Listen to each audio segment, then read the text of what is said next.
Howdy, folks. Just trying to catch up on some videos and some updates of what I got going on over here.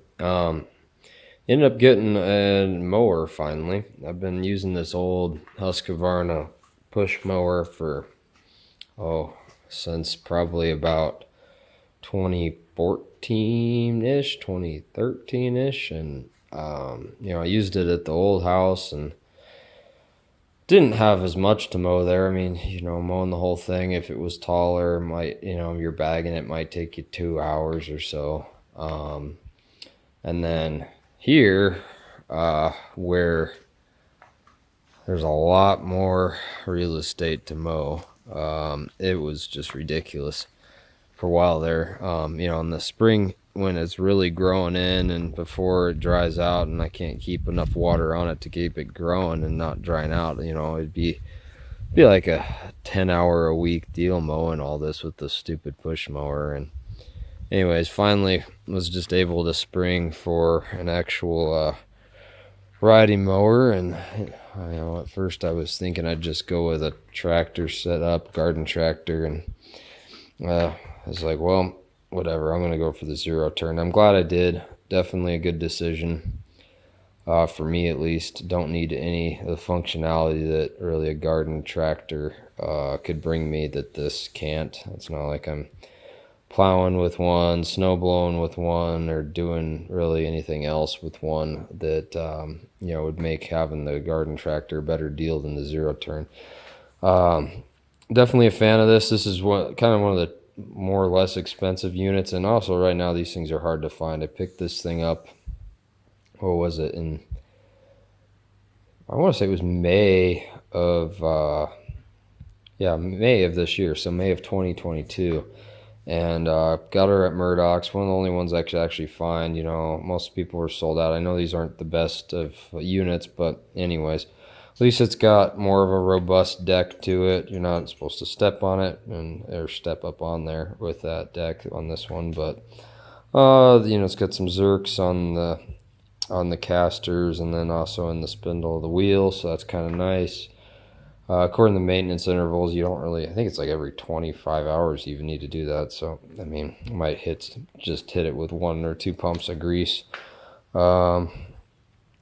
This is obviously, there's your model number. So it's a Z248F, 48-inch cutting deck, fabricated. I mean, it's just got the general turf tires, nothing fancy. Adjustable height as they all do. Cup holder. The seat's pretty comfortable for what it is. I mean, what I really wanted was one of those Toros with the what do they call it, the My Ride suspensions, and beat the hell out of you. But this thing's actually pretty decent, and it's not like I'm spending a ton of hours on it, so it's all right. This Kawasaki, so far, very happy with it. This is the 21.5 horse. I'm probably going to change the oil here, maybe before I end up even mowing with it again, just to get all that brake and engine oil out of it.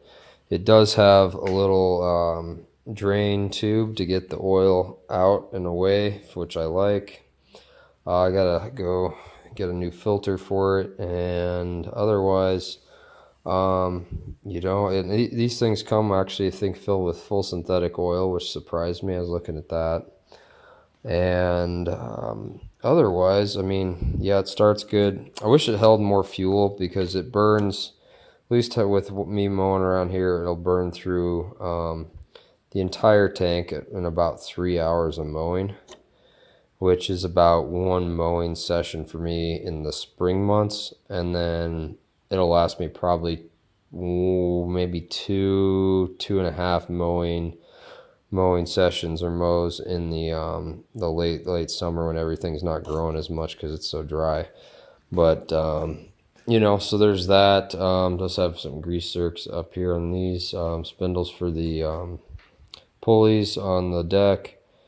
The belts are decent. This plate, you just loosen this by hand and this whole plate comes off of here, and then you can get under here nice and easily with the hose to clean it off every time after you mow, which that's really nice feature.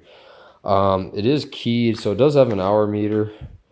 and it is keyed for a light. And so there's an optional light kit. I think it's like $60 or $70 through Husqvarna. I think I might get it because it seems like I'm always mowing late at night. And it goes right in place of this metal piece here. So I think I might get that just because it seems like I do have the need to mow at night a lot. Get home late, and it's cooler out, and not all the time, but definitely would have used it at least twice by now instead of using the headlamp. What else about it? You know, probably within the setup from Murdoch's when they set up, it's not exactly balanced perfectly between your sticks left and right. When you're all the way forward, it does slightly steer right. Traction on it's pretty decent on some of the little steeper hills I've got around here, but sometimes it can be a little bit of a pain. Even with the deck all the way up, it doesn't have very much ground clearance at all. I've gotten hung up, actually yesterday got hung up right over here on some of these roots, had it up and just happened, I guess, hit it at the perfect angle and high centered it on the deck. Wasn't running the deck because I knew it was low, but just tried to go up and over it and did not like that. So the unit's light enough that you can lift the rear end up yourself and shift it. You know, I'm not a huge guy, but I mean, I can pull it, lift it up and scoot it around, you know, by myself. So I don't know. I can't remember what the weight of the supposed weight of the actual machine is, but I want to say it's like 400 or 500 pounds. But obviously, if you're just lifting the back end and you've got a lot of leverage there with the, you know, a lot of the weight shifting the front, so you can move it around a little bit. Hop on here. I guess say seating position's good. The little footrests are decent. Decent angle there. What else about the deck? Nothing. Seats got a little bit, I think, of forward and backwards adjustability, but not a ton. To start it, batteries under the seat. You know, to start it, you got it. There's your pattern for your sticks, right? And you've got to be in that park position off to the right. And I guess that's a common failure point with these is if this thing's not all the way out on each side, left and right, out into that park, it won't start. So, which is interesting. You'd think it would start neutral, but no. And so, anyways, the sensors that sense that, I guess, are kind of prone to going bad. And so these, you got to just make sure your sticks are all the way, your controls are all the way out when you go to start this thing. Otherwise, it won't go. Here it is. It's been 2 days since I ran it. So it's just been sitting here, and so it seems to like to start a little bit less, said like around 40% throttle, somewhere around there. And most of the time it has been starting without even a choke, but we'll just see. We'll just give it a little slight choke, not all the way. So we'll do about half choke and just see if she fires.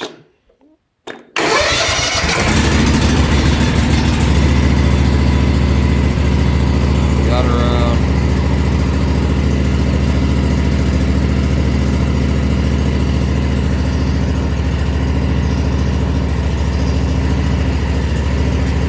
Idle her up a little bit, and then I'll gauge the deck.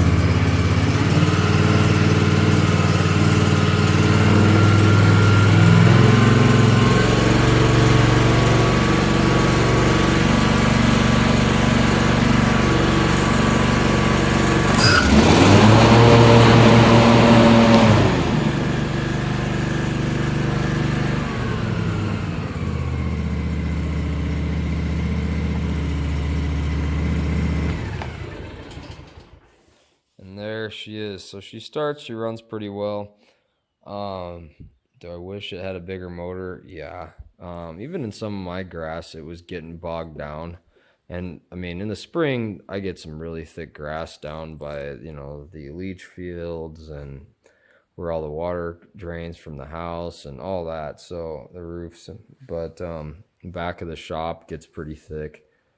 And it definitely, even at full throttle here, she bogs down with this grass. So that's one thing to note. It's not that great of a cut. I mean, I would give it a an A rated cut, but it tends to leave little lines. You know, so you kind of, yeah, it's not that, like I say, even like if you run over something in the middle, sometimes it'll leave a couple blades there of grass, and it's just, I mean, like I said, it's probably like an A minus type cut. I would not give it like commercial quality cut by any stretch of the imagination. So yeah, maybe now that I think about it, maybe like an A minus or a B plus cut. But for the cost of the machine, I don't think you can really go wrong. Only issue I've had with it so far is this little wheel that's on the deck. I don't know if it was like it when I bought it, or if you know, we hit something with it, but it bent over and was touching this wheel, basically bent and was hitting the side of the deck there, so it wasn't pivoting. Not that it's really makes any difference with this thing, but I just bent it back by hand, so the kind of flimsy is all I'm getting at there. And what other things about this unit? Like I said, I wish it held more fuel for sure, even though I think it holds around I think it holds close to 5 gallons, 4 or 5 gallons, maybe 3.5, but either way. So basically she'll burn after wide open throttle in about 3 hours of mowing. She'll burn through all that fuel. Yeah, so that's kind of just a little high level review of it. And I would show you some of the cuts it did, but that was already, like I said, 2 or 3 days ago. So can't really see anything that well anymore. But let's see, there was something else I was going to mention about this thing. Yeah, I mean, basically, I'm happy with the Kawasaki so far, and I think that my plan is, I mean, this thing's great and everything, but maybe next year, if there's some better availability out there in the market on these, I might clean this thing up. And not that it's really dirty because it sits inside, but clean her up good and sell her and try and get one with a bigger deck, you know, something that 50 to 60 range. Because, I mean, this thing does do good, but it's still, I mean, still takes a little while to mow. And that or something with a little bit more horsepower on the engine. That's what I'd like to do. So anyways, and something with a serviceable, I mean, something with this unit, the I guess, what do you call them, your hydrostatic transmission down here, they're not serviceable. There's no like drain plugs or filters, and I guess there's a couple units out there, I think the Gravely's are one of them, that is all serviceable and actually has a spin-on filter for it. So I'd like to get something that has some more serviceability to it as well. I mean, obviously more money, but I mean, I figure next year, even if I sell this thing for $500 less than I paid for it, and then put another $1,200 into another new one, I'd probably be about maybe somewhere about what it would cost me to get even a bigger or nicer unit. So yeah, so that's kind of my thoughts with this guy, and highly for the money, I highly recommend, and that's what I got going on with this guy. So, and got, you know, the old one there, definitely haven't even touched it since, if that tells you anything about the maneuverability of the Zero Turn, if you haven't never used one. And then, you know, I pretty much just make everything up that I can't get with the Zero Turn with the Weed Eater. And now I got to actually get, I think this thing might actually be on its last leg. I got to try to go through, check her out, but maybe replace the plug on it. But this thing's from 2002, I want to say, and it was running good up until like a couple weeks ago, and it just seems to not want to do much now. Seems to be getting weak on power, and so anyways, maybe fuel related, maybe carb, but spark plug, but just doesn't seem to be liking life. I don't think it's gas related, because I run the same gas in the chainsaw and it's fine. So there's that. And then compliments of one of my buddies, he is storing his tillers here, which will probably come in handy in the fall. I might kind of till everything in with some leaves and all that done in the garden. So that's that. Take it easy.